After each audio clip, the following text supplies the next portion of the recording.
What's up, guys? Matt Frazier here with vlog number 27. Let's get right into it. So, you know what they say, big famous deaths, they happen in threes, and unfortunately, it looks like that is to be the case. A lot of sad news in recently. Uh, Sorry, I didn't mean to look at my watch. That looked unprofessional, but yeah, Doris Roberts, the mother in Everybody Loves Raymond, passed away a couple of days ago. If I'm not mistaken, yeah, she was in a great movie that I love. If you haven't seen it, Grandma's Boy, came out in 2006. It's a cult classic. You gotta check it out. It's hysterical. There are so many great one-liners in this movie, and it's awesome. So definitely go check it out. It's a Happy Madison production by Adam Sandler and those guys. And so she'll be missed. She was great, and I think there's a little bit of everybody's grandmother in her. The character that she played on screen every time she was in a movie or on TV. I'd be remiss if we didn't talk about Prince briefly. I am not gonna. Look.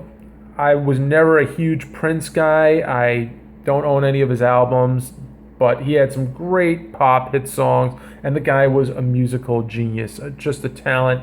And what a shame to lose him at the age of 57. I know he's got legions of fans, and we lost a great one there. And then finally, WWE star and actress Joni Laurer,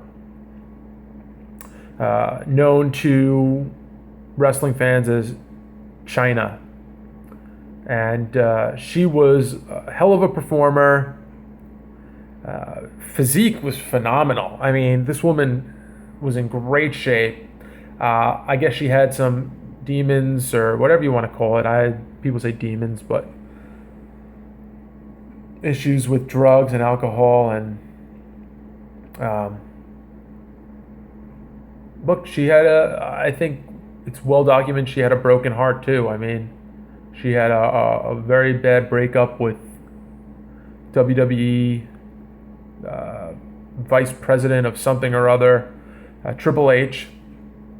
What's it?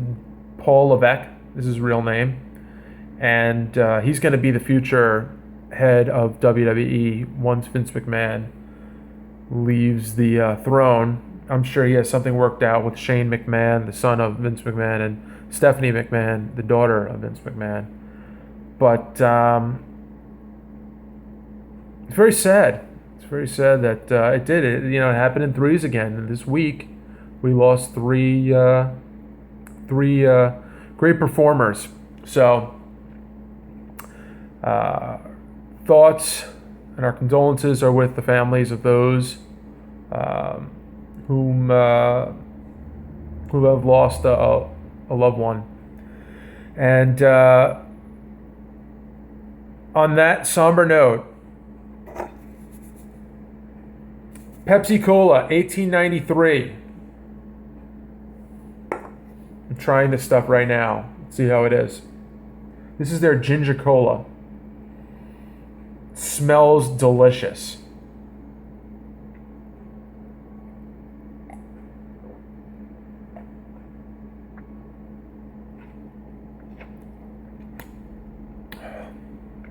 That's incredible. That is freaking incredible. Wow. All right, so Pepsi Cola is doing this 1893 thing, and I guess they're marketing. They're kind of going on that hipster craze that's going on right now, and the mixology trends. And if you go to any type of bars, a lot of bars, they're coming up with these wild and crazy new drinks. And we appreciate the finer things in life now. No longer do we go for a Bud Light. We go for a India Pale Ale. And I think Pepsi is pulling a brilliant move here in the cola wars and marketing itself to that demographic and getting in that niche.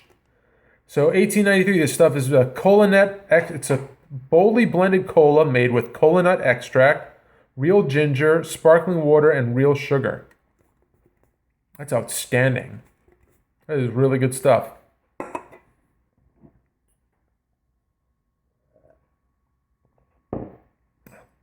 All right, well, that passes the Matt Frazier seal of approval. So let's talk about this Conor McGregor Facebook post. I'm going to start to read it and offer my commentary. I'm going to do the Facebook post in my Frosted Lucky Charms Irish accent to give the feel as though Conor McGregor is the one delivering it. But I already read this post and there are some grammatical errors, and I can tell you right now, there was no ghostwriter. This was all Conor McGregor. It's from the heart and soul. This dude is pulling no punches. And I've read this, and I got to tell you, it's good. It's real good. And he's great on the mic. He might be better behind the keyboard. There's no fighter out there that does what this guy does. Period. Right now. So let's see what we got here. I'm just trying to do my job and fight. Okay, that's not going to work. That is, I do a shitty Irish accent, and let's not go for cheap laughs here. All right there, Frazier. I am just trying to do my job and fight here. I am paid to fight. I am not yet paid to promote. I have become lost in the game of promotion and forgot about the art of fighting. There comes a time when you need to stop handing out flyers and get back to the damn shop. I like that. There are 50 world tours, 200 press conferences, 1 million interviews, 2 million photo shoots, and at the end of it all, I'm left looking down the barrel of a lens, staring defeat in the face, thinking of nothing but my incorrect fight preparation and the many distractions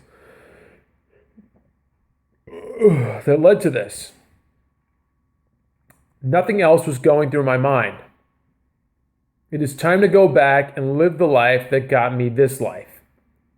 Sitting in a car on the way to some dump in Connecticut or somewhere to speak to Tim and Susie on the Nobody Gives a Fuck morning show did not get me this life.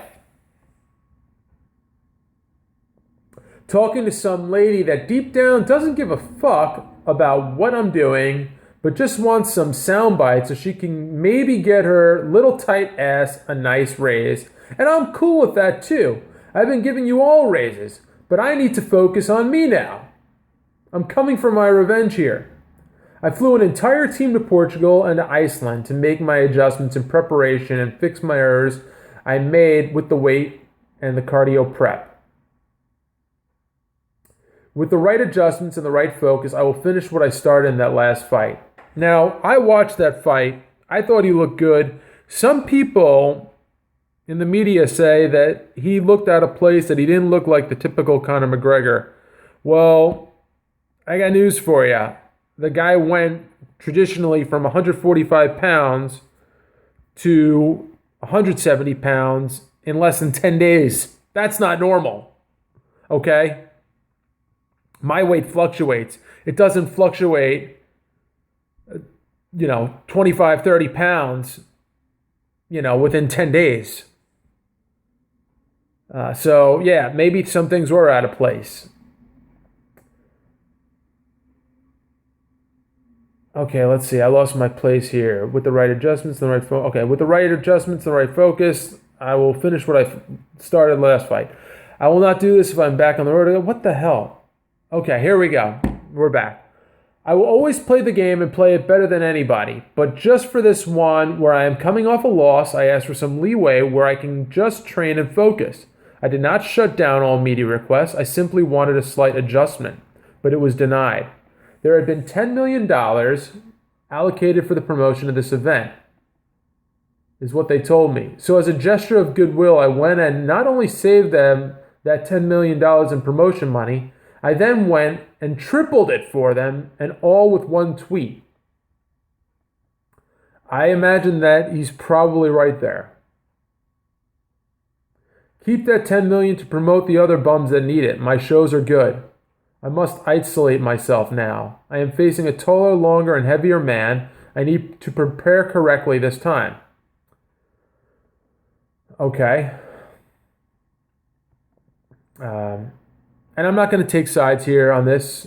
I'll save that for after I'm done reading it.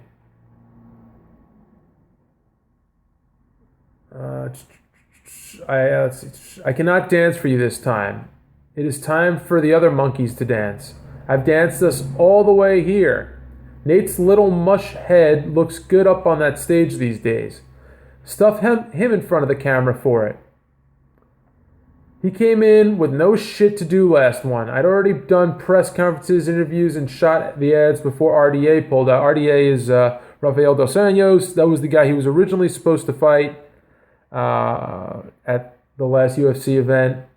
RDA got injured, broke his foot, and then Nate Diaz stepped up. Okay. He came in with no shit to do. Blah, blah, blah. Maybe I'll hit Cabo this time and skull some shots pre-fight with no obligation. He's talking about Nate Diaz. Nate Diaz was saying that he wasn't really in the best shape coming into that fight. And he got a call when he was on a boat in Cabo. So that's what he's talking about there. I'm doing what I need for me now. It is time to be selfish with my training again. It is the only way. I feel the $400 million I've generated for the company in my last 3 events, all inside of 8 months, is enough to get me this slight leeway. I am still... That's a lot of money. $400 million in 3 events. No wonder this guy is talking like is putting all his chips on the table. That's a lot of dough that he's making for the UFC. I'm still ready to go for UFC 200. I will offer, like I already did, to fly to New York for the big press conference that was scheduled, and then I will go back into training with no distractions.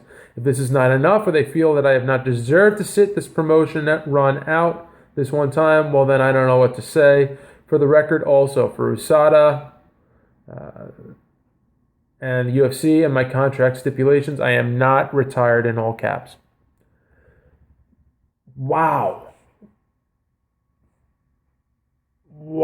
And you know what? Anybody that's calling this guy a diva for this in particular, no, that's a very glib and shallow assessment on what's going on here. And it's much more complex and complicated than that.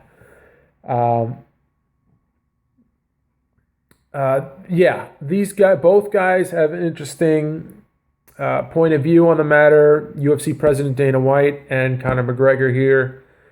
And hopefully they'll come to some type of mediation and an agreement, because it would be a shame not to have Conor McGregor on UFC 200. And so what else can you say about that? That's pretty bold statements coming from Conor McGregor. And we knew this was going to be happening. We knew these were going to be coming. Conor's not the type of guy to sit on his hands and play meek. So, who knows what happens now? We'll have to wait and see. Real fast, I'll just go check out what Ariel Helwani over at MMA Fighting is cooking up. Love Ariel Helwani, and it's not just because we both have a big nose. That guy he's the man. If you don't know who Ariel Helwani is, just Google him. If you like MMA, you'll know who I'm talking about. I don't know. There's nothing new on the news cycle yet about it. But I think Conor McGregor brings up some excellent points. And again, these fighters, they don't have a union. All those fighters, if they were smart, they'd get behind that guy. I know it's fighting and everybody wants to, get their lion's share of the money, but if you want if you guys keep saying that you want fighters to make more money and to have a little bit of an easier life in the fight game, he's the guy you want to get behind, like him or not. It's just that simple. So, yeah. So I'm going to go, let's see. Ariel Helwani looks like he just put out a video. Anthony Pettis thinks McGregor might be burnt out. The guy is promoting his ass off for that company. So, who knows? I'm going to continue to enjoy my 1893 Pepsi Cola, ginger cola here. And we'll see where it goes. I think that about wraps up number 27. And cheers.